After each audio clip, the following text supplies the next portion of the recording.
After everything Mark has been through, I'm not surprised he hit his breaking point. Angstrom Levy, whatever it is, he messed around and he found out.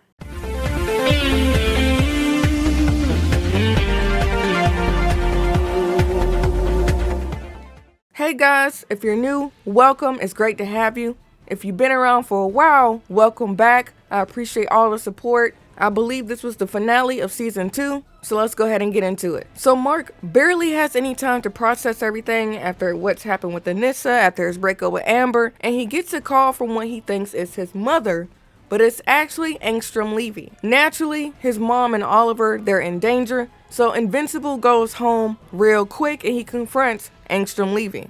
First of all, I want to commend Mark for being as calm as he can be given the situation, but Angstrom Levy certainly did not make it easy on Mark. Anyway, when he slung Debbie out the way, I just knew this was gonna get intense because that showed me two things. One, he meant business, and two, he did not care if he hurt Debbie. Now, unfortunately, he also didn't care if he hurt Oliver, and that kind of made my anxiety high this whole episode because he's not against hurting Debbie, and he's not against hurting a child, Oliver. And that kind of made the situation even more intense, even more emotional. And Mark was really desperate to keep things at peace here, which, again, like we said, Angstrom Levy, he did not make it easy. Now, I will say, this episode did a good job of showing both sides. We have Mark of this world, of this dimension, who's a good guy. He's nothing like the other counterparts, the other Marks in the other dimensions. And then we have Angstrom Levy here, and it really dawned on me this episode that he has everyone combined from all of the other dimensions in one body. I mean, granted, it should have clicked a long time ago, but it really clicked this episode because I can barely handle one mind in my body. I can't imagine having different minds from different dimensions. That sounds like a lot to go through. Plus, in all of the other dimensions, as far as Angstrom Levy goes, his counterparts saw Mark as this monster, which he definitely is in their dimension. So it's kind of hard for Angstrom Levy to fathom the possibility that there's one good Invincible. And in all fairness, I can see why that would be hard to believe. Every single dimension, you're seeing Mark off thousands and millions of people in front of you, and then there's this one good Mark that isn't like that at all. Of course, that's hard to believe. Now, Angstrom Levy still made me upset because he was hurting Debbie and he was hurting Oliver. But I just really want to take a second to commend Debbie here because she put her all into protecting Oliver. And I feel like that shows growth and development because remember, Debbie wasn't on board with taking care of Nolan's other kid that he had with another woman, or creature to be exact. But still, I think that shows a lot of growth and development that Debbie was willing to go so far for a child that's not her own. I will also add on that I thought for sure maybe Oliver was going to have a baby Gohan moment, or maybe he was going to get to see some of his powers here. He's half Thraxian, half Viltrumite. So the whole time while Mark was struggling and in and out of dimensions, I really thought Oliver was going to awaken some kind of ability here, but that probably would have been too predictable. Now, something I found pretty interesting and entertaining was who Mark was interacting with in and out of these dimensions. Like we saw him interacting with Batman, Spider-Man, cavemen, dinosaurs. He went into a dimension with zombies. All of it was pretty cool and nice to see.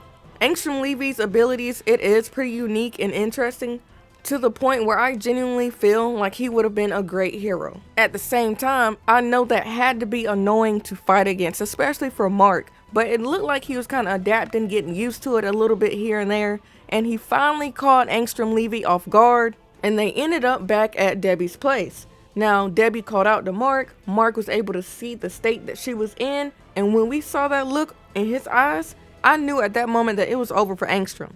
But Levy did kind of have me worried at first when he was talking about those doctors that rebuilt him, and how he was talking about how he kept sending Mark to those dimensions to drain him so that they could be on par.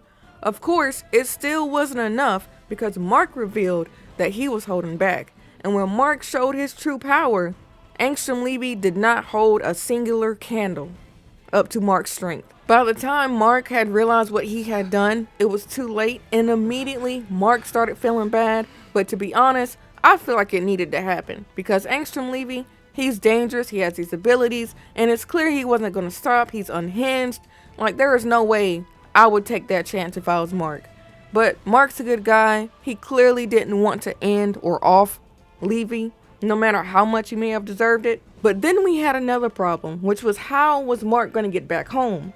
But to my surprise, Eve from another dimension and some other people found Mark and said that the only reason he would be here is if he offed Levy, and they were able to get him back home.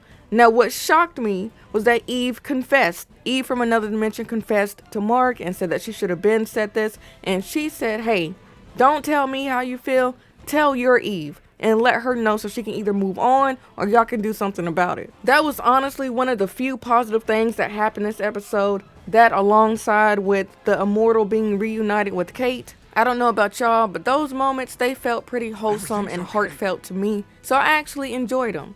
Next, let's get into Kregg and Nolan for a little bit. Nolan's pretty much accepted his fate. Kregg keeps beating him, I guess, because he has to be at full strength for execution. So I guess Kregg is delaying it for some reason, or maybe I missed something with that.